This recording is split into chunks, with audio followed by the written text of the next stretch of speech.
Well, this is a program that I came up with called SING. SING, like I said earlier, is an acronym for shifting into new gear. When you come out of prison, you have to shift into a whole new gear. You can't come out here thinking nobody owe you nothing. And in order for you to succeed out here, you need people that are going to be willing to give you a chance. And our mission at SING is to provide them with a roadmap of service and resources that help them to readjust and redirect their life and be successful in the community. Right now, we have served over 324 individuals. All of the individuals right now, if you was to ask me what would be our success rate right now, with the individual, we have like a 94% success rate.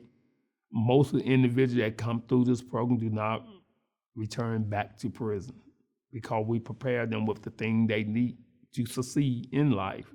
And one of the most important things is employment. Employment is key to successful reentry because if I have no money, no food, nowhere to live or nothing, guess what? I revert back into what I know to be best. We go into what we call surviving mode. A surviving mode means that I don't care about the consequence. I'm not worried about the consequence. I'm trying to survive. I'm trying to provide for my family and myself right now. I know what it's like to be in prison if I get caught. But right now, I'm just trying to do for my family. Right now, we try to do about 60 individuals at a time.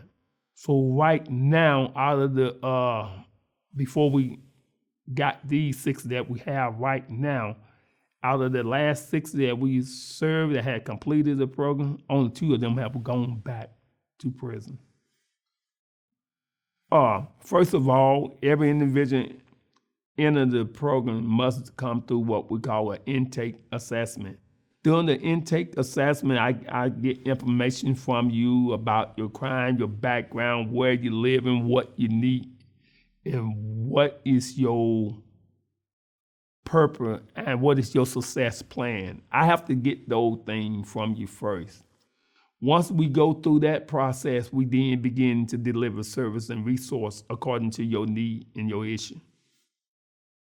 We provide with employment, education, like if you want to go back to school or take some type of vocation class, we work with Lincoln Land Community College, SIU, to try help with vocation class. We deal with mental health. We deal with mental issue class, peer pressure. We just offer a roadmap of service. Whatever the needs are, we try to meet your need. We work with over 40 different employees that hire the ex-felony for us. We develop a relationship with them. We'll call, make a referral to send this person out here. I have what we call a no-fire policy unless you talk to me first. What do you mean by that, Mr. Joiner? Well, what I mean by that is the relationship I have built with the employee. They'll call me, hey, Mr. Joiner, we're having a problem with so-and-so. He was late today or she was late today. Or either we asked Miss so-and-so to go back and wash the dish and she didn't want to do it. So we just want to report that to you. So my thing would be, hey, let me talk to them. You go ahead, write them up, but let me talk to them and see can we get that back on track. So I bring that individual in and tell them, listen, I sent you out there. You have to start somewhere. When you was in prison, you worked for 12 cents an hour or less. This is an opportunity. You make $9 an hour or $8.25, whatever it may be. You have to crawl before you can walk. Hey, this is going to open some doors for you. Just to share, some of my employees who have been in my program are manager at different restaurants now in other different places. So that's what we do. We just try to set you up where you can succeed. Pizza Ranch hire probably over 50% of my people for me. Well, when Pizza Ranch first came to town, I went to the unemployment office and I said, hey, let me see how the process going. And I went out there, I talked with Pizza Ranch and told them what I'm trying to do. They said, okay, we might work with you on that. So at this time, I had a client named Sam Dent. I said, hey, give this guy a chance first. And we'll build a relationship off that. You tell me yay or nay. Right now, Sam is a manager out at Pizza Ranch. They love him out there. And ever since then, they tell me to send as many people as I can. As long as they got it open, they have no problem with it. Well, I work with KFC, Noodle Paddle, Smoky Bone, Green Family Store for detailing cars and stuff, Kappa Township, AmeriCorps,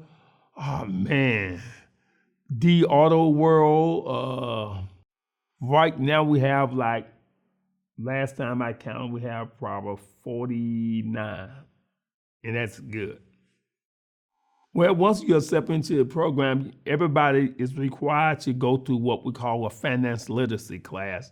The reason that we ask you to go through the finance literacy class is to make sure that you understand how to budget your money. Because it's key in budgeting your money.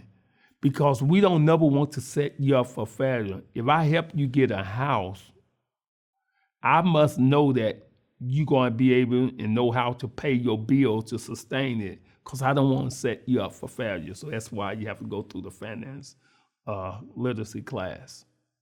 And once you go through that class, we then begin to offer you service according to your need. Well, first of all, we try to target the landlord that will first house a felony. We develop a relationship with them. And then once they find a house, once an individual find a house, we team up with a lot of different resources. We'll pay their first month rent and their deposit for them, as long as they're able to verify that they have an income to keep it going. Well, my mission for this program is this right here, to be able to serve more people, to be able to offer more resources and service to the individual, and to help our community, our city, our state, and our prison population to be reduced of people going back to prison. Well, I'm a firm believer that everybody deserves a second chance. No one are exempt from making a bad choice in life.